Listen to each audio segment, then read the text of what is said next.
Hello student, अगर आप भी कक्षा 9वीं में पढ़ते हैं और इस बार जो होने वाला है मंथली एग्जाम आप सबका दिसंबर में होने वाला है, उसका वायरल प्रश्न पेपर लेकर आ चुके हैं। यह वायरल प्रश्न पेपर है सोशल साइंस यानी सामाजिक विज्ञान का आपका वायरल प्रश्न पेपर है, जिसका विषय कोड जो है वो 111 है। जो इसका समय दिया गया है इस एग्जाम को देने के लिए वो 1 घंटा 30 मिनट का है, जिसका पूर्णांक 50 है।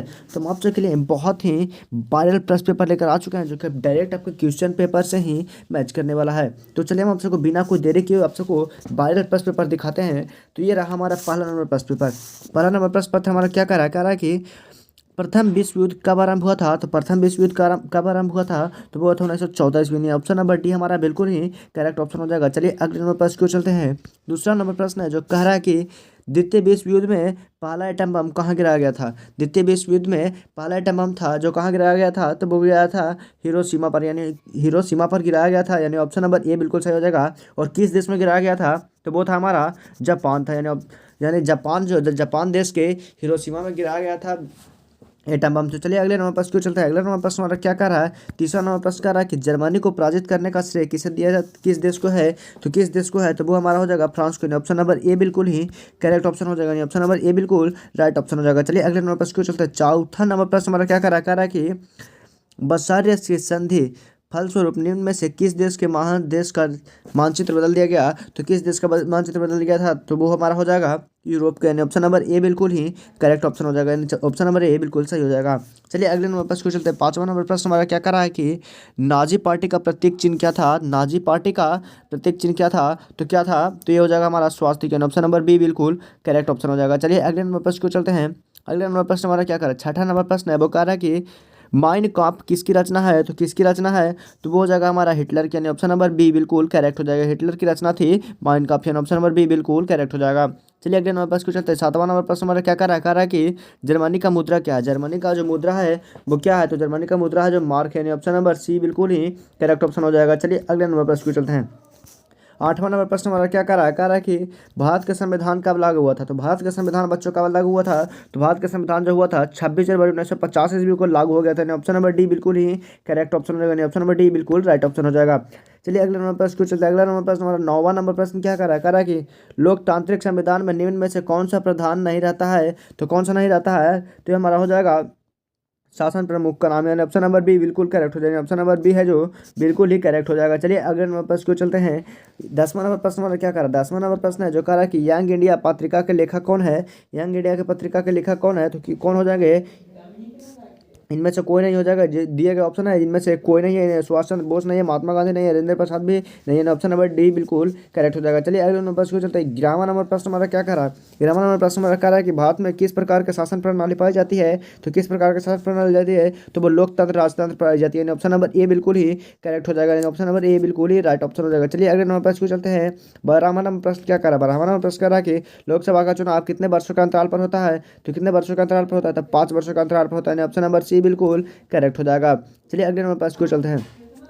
13वां नंबर प्रश्न हमारा क्या करा, 13वां नंबर प्रश्न करा कि भारत में मतदाता सूची में नाम होने के लिए न्यूनतम उम्र क्या है। तो न्यूनतम उम्र क्या है, तो वो हो जाएगा 18 वर्ष, ऑप्शन नंबर बी बिल्कुल करेक्ट हो जाएगा। ये बिल्कुल ही इजी क्वेश्चन पूछा गया बच्चों, एकदम बिल्कुल ही इजिली क्वेश्चन पूछा गया। चलिए अगले नंबर प्रश्न क्यों चलता है। अगला नंबर प्रश्न हमारा करा है एमएलए किसे कहता है। एमएलए जो है किसे कहा जाता है, तो एमएलए कहा जाता है विधान परिषद के सदस्य को, ऑप्शन नंबर ए बिल्कुल करेक्ट हो जाएगा, ऑप्शन नंबर ए बिल्कुल करेक्ट हो जाएगा 14 का। चलिए अगले नंबर प्रश्न क्यों चलता है। 15 नंबर प्रश्न हमारा क्या करा कि भरतपुरी पश्चिम बिहार कहाँ स्थित है। भरतपुरी पश्चिम बिहार कहाँ स्थित है, तो कहाँ स्थित है, तो वो हमारा हो जाएगा राजस्थान में, ऑप्शन नंबर सी बिल्कुल करेक्ट हो जाएगा। चलिए अगले नंबर प्रश्न क्यों चलता है। 16 नंबर प्रश्न हमारा क्या करा, 16 नंबर प्रश्न कह रहा है कि भारत में प्रथम साक्षरता दर किस राज्य की है। भारत में सर्वाधिक साक्षरता वाला राज्य किस राज्य में है, तो कौन सा राज्य हो जाएगा, तो वो हमारा हो जाएगा केरल, यानी ऑप्शन नंबर डी बिल्कुल करेक्ट हो जाएगा। चलिए अगले नंबर प्रश्न को चलते हैं। अगला नंबर प्रश्न हमारा क्या कर रहा है, 17 नंबर प्रश्न है वो कह रहा है कि भारत में वन्य जीव संरक्षण अधिनियम कब लागू हुआ। तो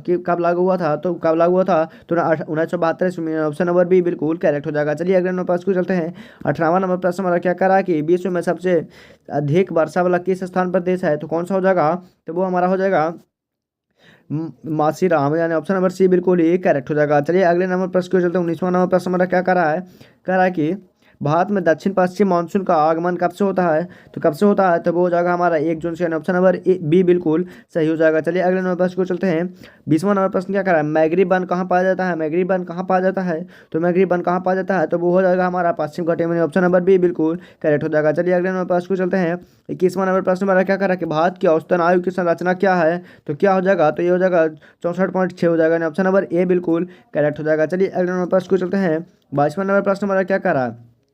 अम्लीय वर्षा का सर्वाधिक प्रभाव कहाँ पड़ा? तो कहाँ पड़ा था? तो वो हमारा हो जाएगा असम घाटी क्षेत्र में। ऑप्शन नंबर डी बिल्कुल करेक्ट हो जाएगा। चलिए अगले नंबर प्रश्न को चलते हैं। 23वां नंबर प्रश्न हमारा क्या कह रहा है कि डेंगू बीमारी का क्या कारण है? डेंगू बीमारी का क्या कारण है? तो डेंगू बीमारी का क्या कारण हो जाएगा? तो वो हो जाएगा एक बर्तन में अधिक समय तक पानी रहने पर डेंगू हमारा फैल जाता है। ऑप्शन नंबर बी बिल्कुल करेक्ट हो जाएगा। चलिए अगले नंबर प्रश्न को चलते हैं।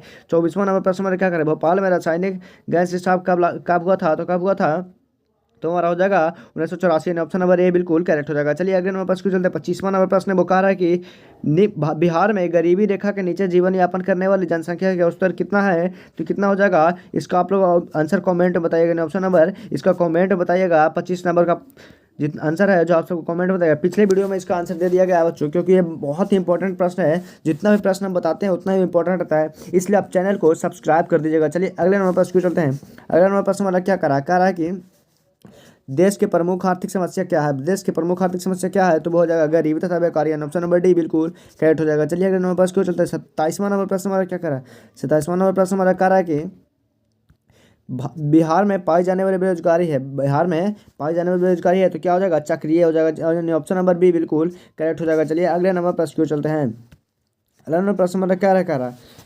28 नंबर प्रश्न है वो कह रहा है कि भारत की प्रमुख आर्थिक समस्या नहीं है। भारत की प्रमुख आर्थिक समस्या नहीं है तो क्या नहीं है? इसका भी आंसर आप लोग कमेंट बताइएगा और चैनल को सब्सक्राइब कर दीजिएगा, वीडियो को लाइक कर दीजिएगा और 28 नंबर का आंसर है जो कमेंट में कर दीजिएगा। चलिए अगले नंबर प्रश्न की चलते हैं। 29वां नंबर प्रश्न हमारा क्या कर रहा है? 29वां नंबर प्रश्न कह रहा है कि निम्न में से कौन सा प्राकृतिक आपदा के अंतर्गत आते हैं? तो क्या आते हैं? तो वो हमारे हो जाएंगे बाढ़, यानी ऑप्शन नंबर सी बिल्कुल करेक्ट हो जाएगा। चलिए अगले नंबर प्रश्न को चलते हैं। लास्ट नंबर प्रश्न हमारा क्या कर रहा है? लास्ट नंबर प्रश्न हमारा कह रहा है कि भारत में ग्रामीण क्षेत्रों में पाया जाता है। भारत के ग्रामीण क्षेत्रों में पाया जाता है। क्या पाया जाता है? तो हमारा साक्षरता बेरोजगारी, यानी ऑप्शन नंबर सी बिल्कुल करेक्ट हो जाएगा। और वीडियो को लाइक कर दीजिएगा, वीडियो को लाइक कर दीजिएगा और चैनल को सब्सक्राइब जरूर कर दिएगा, क्योंकि चैनल को सब्सक्राइब जरूर कर दिएगा, क्योंकि हम आप सबके लिए बहुत ही वायरल प्लस पेपर लेकर आते हैं जो कि आप सबको डायरेक्ट क्वेश्चन पेपर से मैच करता है। धन्यवाद।